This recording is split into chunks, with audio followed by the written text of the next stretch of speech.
Bonjour, bienvenue dans cette nouvelle vidéo consacrée aux émotions. Alors aujourd'hui, on va voir comment, assez simplement, vous pouvez reprendre la main sur une bonne partie des émotions qui sont générées par le bas des niveaux logiques. Alors pourquoi le bas? Parce que comme j'expliquais dans la vidéo d'introduction, les émotions elles peuvent être générées par le haut des niveaux logiques, par exemple par mon appartenance, par tout ce que j'ai pu vivre enfant, qui a forgé mon identité, qui a forgé mes croyances de gosse et qui sont toujours là à l'âge adulte, mais aussi par le bas des niveaux logiques. Le haut des niveaux logiques nécessite en général un peu plus d'habitude, un peu plus de finesse que le bas des niveaux logiques pour pouvoir être traité, tout simplement parce que c'est plus profondément ancré à l'intérieur de soi.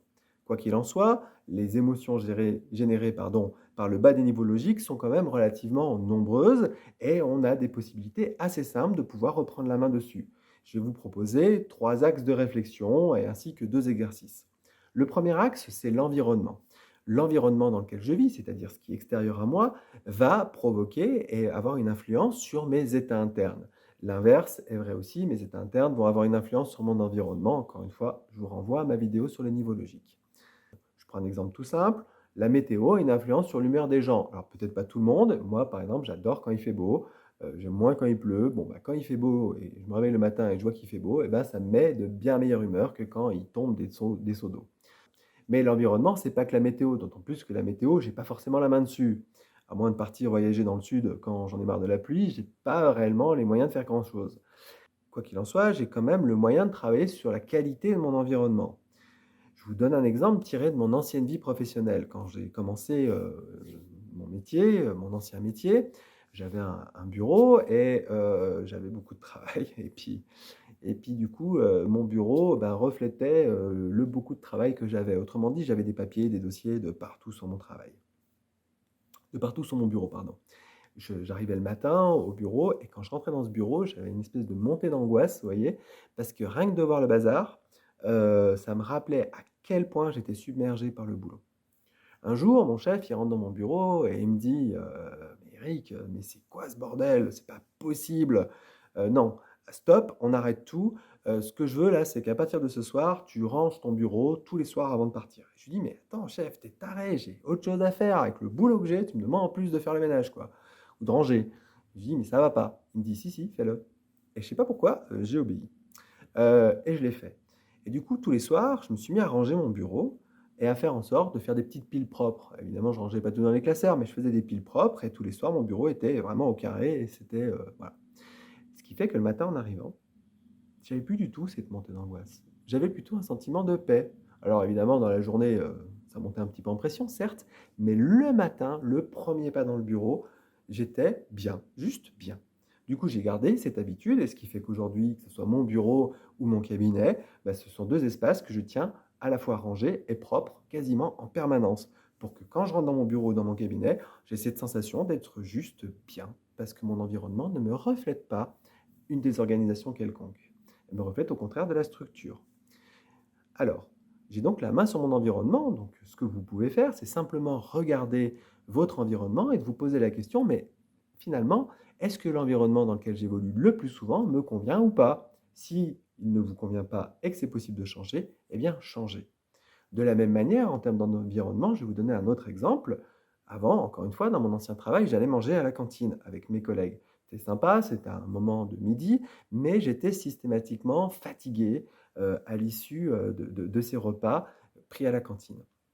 Un jour, je me suis posé la question de pourquoi j'étais fatigué et je me suis rendu compte que je ne supportais pas, c'était le bruit. Alors on avait une cantine extrêmement bruyante. Il y avait un bruit, mais pas possible. Et en fait, cet environnement ultra bruyant, au lieu de profiter de ma pause de midi, il me mettait une espèce de la tête comme ça, là, une espèce de boum. Enfin, je ne sais pas si vous comprenez ce que je veux dire par là, et c'était juste plus possible. Et du coup, j'ai décidé d'arrêter de manger à la cantine. Et donc, au bureau, ben, soit j'allais manger dans un snack, soit j'amenais une gamelle au bureau, mais j'ai arrêté de manger à la cantine. Et du coup, la journée, l'après-midi en tout cas, était beaucoup plus agréable pour moi. Donc, c'est vraiment, on a une action directe sur son environnement. À la fin de la vidéo, je vous proposerai un petit exercice pour pouvoir avoir encore plus d'impact sur votre environnement. Alors, j'adore cet exercice, c'est pour ça que je souris en parlant. C'est un exercice vraiment qui va vous apprendre à reprendre la main sur tout ce qui ne va pas dans votre environnement, mais que vous ne voyez plus. Parce qu'à force, on finit par plus voir ce qui ne va pas. Point sur lequel j'ai la main, c'est le corps et ma posture, entre autres. Toujours pareil, plus jeune, j'avais tendance à me tenir comme ça tout le temps, en permanence. Et bien finalement, ça m'éteignait. Et en PNL, une des premières choses que j'ai apprises, c'est très simple, mais c'est me tenir droit. Et en fait, ça a eu un impact assez incroyable. Le fait de se tenir droit, eh bien, ça remonte l'énergie dans le corps. Et du coup, même quand les choses vont pas, en se tenant droit, eh bien, c'est plus simple à gérer. C'est pas le remède universel à tous les problèmes émotionnels, bien entendu, mais rien que ça fait du bien. C'est comme aller faire du sport. Je ne sais pas si vous pratiquez du sport, mais si vous n'allez pas bien, si vous êtes un petit peu déprimé, un petit peu, hein, eh bien, le fait de faire du sport, ça remonte en énergie. Prendre soin de son corps, c'est aussi prendre soin de son système émotionnel. Alors, je ne parle pas de l'équilibre alimentaire, je ne parle pas d'un sommeil de qualité, mais tout ça, ça va énormément jouer sur mon système émotionnel, sur mes émotions.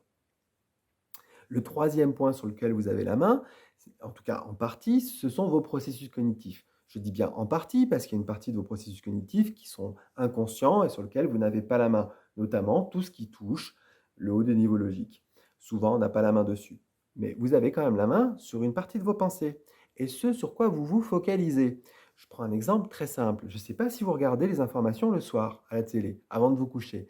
Eh bien, si vous le faites, je vous invite à arrêter tout de suite. Pourquoi? Parce que les informations sont particulièrement anxiogènes. En plus, au moment où je tourne cette vidéo, on est en pleine pandémie du Covid et du coup, on parle que ça aux informations et c'est assez angoissant. On parle aussi d'insécurité, on parle d'un tas de trucs qui vont générer de la peur chez l'individu. Et donc, en focalisant ses pensées sur les informations télévisées, eh bien, vous allez nécessairement dégrader la qualité de votre émotion. Donc, si vous voulez vous tenir informé, un bon conseil, arrêtez la télé, mais arrêtez-la même d'une manière générale, hein, d'ailleurs, pas que pour les infos. Et si vous avez besoin de vous informer, choisissez avec soin les médias que vous allez lire. Bon, j'arrête là-dessus, sur l'influence néfaste de la télévision sur notre système émotionnel. Mais voilà, c'est vraiment important de se dire qu'en fait, on a la main, on a la possibilité d'arrêter d'écouter des informations anxiogènes. C'est juste un exemple. On a la possibilité de dire à quelqu'un qui arrête pas de nous bassiner avec tous ces malheurs que c'est super et que je compatis, enfin c'est super, en tout cas que je compatis à tes malheurs et en même temps, tu vois, j'aimerais que de temps en temps, on puisse parler d'autre chose. C'est possible, je ne dis pas que c'est simple à faire, mais c'est possible parce qu'en faisant ça, on va se libérer, on va arrêter de se focaliser sur tout ce qui ne va pas. Pour ça, j'ai un exercice. L'exercice, c'est les 150 choses qui vont bien dans ma vie. L'idée, c'est de prendre 24 heures. Alors, de faire ça en 24 heures, ça ne prend pas 24 heures, rassurez-vous. En 24 heures, de se dire, j'ai 24 heures pour faire la liste de 150 choses qui vont très très bien dans ma vie. Quand je propose cet exercice à mes stagiaires, il y en a la moitié en général qui me regardent avec des yeux tourants en disant 150 choses, mais t'es fou Eric et tout, il n'y en a pas tant que ça. Alors là, dans ces cas-là, je leur dis, puisque 150 c'est trop, faites-en 300 en 24 heures. Pourquoi? C'est parce qu'on a tellement l'habitude de focaliser, en tout cas, c'est une généralisation, hein, mais l'être humain a tellement l'habitude globalement de se focaliser sur ce qui ne va pas, qu'il ne voit plus tout ce qui va bien et qui pourtant est sous ses yeux. Surtout nous, quand je dis nous, je parle des gens qui vivent dans un pays libre comme le nôtre. Il y a plein de choses, un pays riche, un pays libre. On a une chance incroyable, mais on ne le voit plus.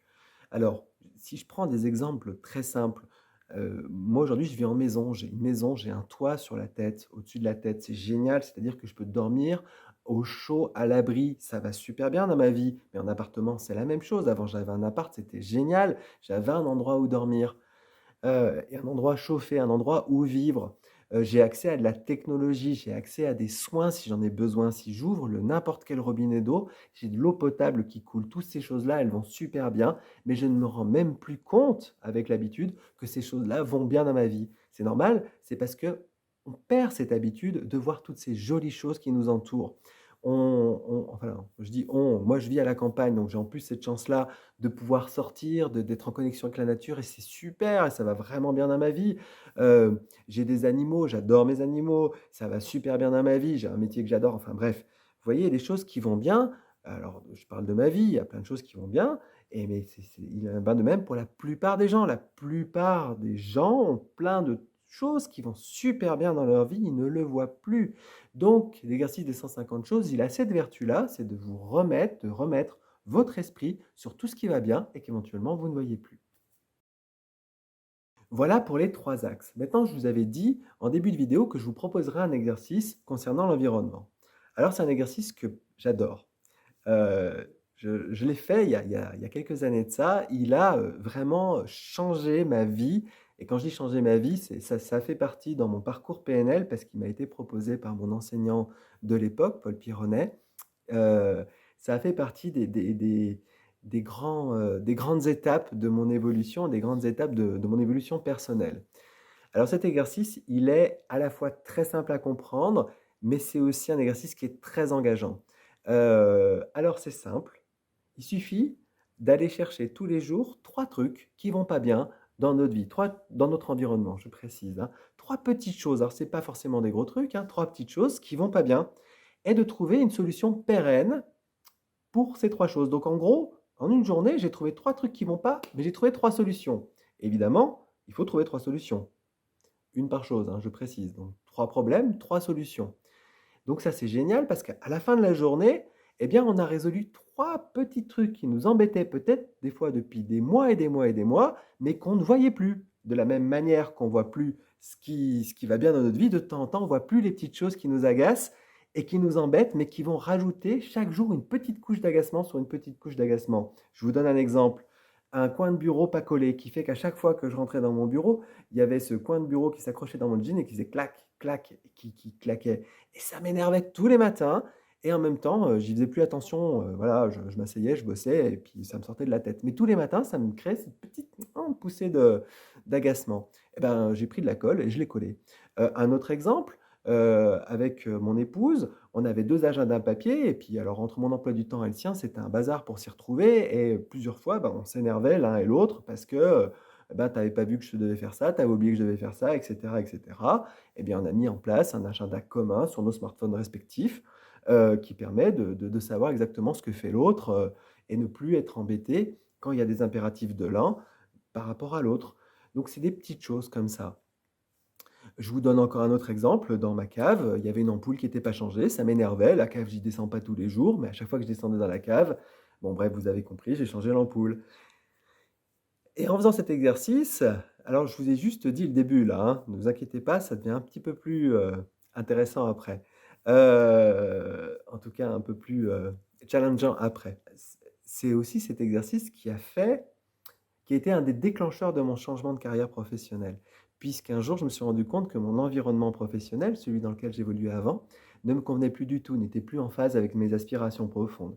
Et j'ai pris la décision, en faisant cet exercice, que j'allais changer de boulot. Je ne savais pas à l'époque exactement ce que j'allais faire, donc je fais de la PNL, je ne savais pas exactement, mais j'ai pris la décision de changer de boulot en faisant cet exercice.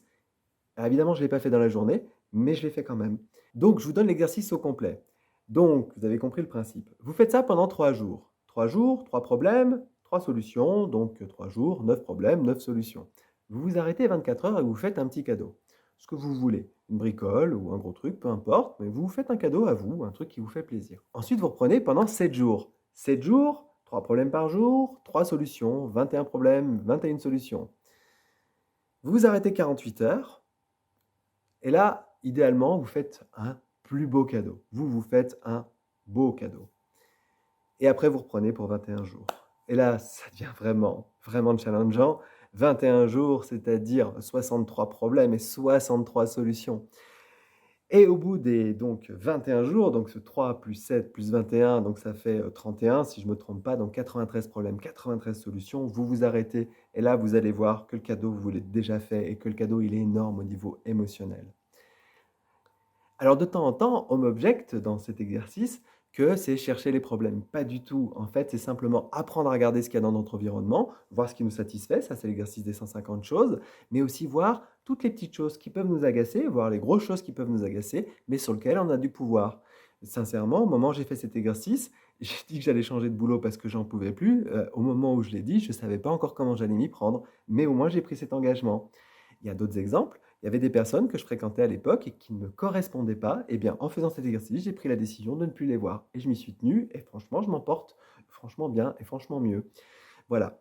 Donc, je serais curieux de savoir si vous relevez le challenge et si vous le faites, je serais vraiment très, très curieux d'avoir vos retours. N'hésitez pas à m'envoyer vos retours soit en commentaire, soit par email. Vraiment, je serais, ouais, vraiment très curieux de savoir comment vous vivez cet exercice si vous décidez de le faire.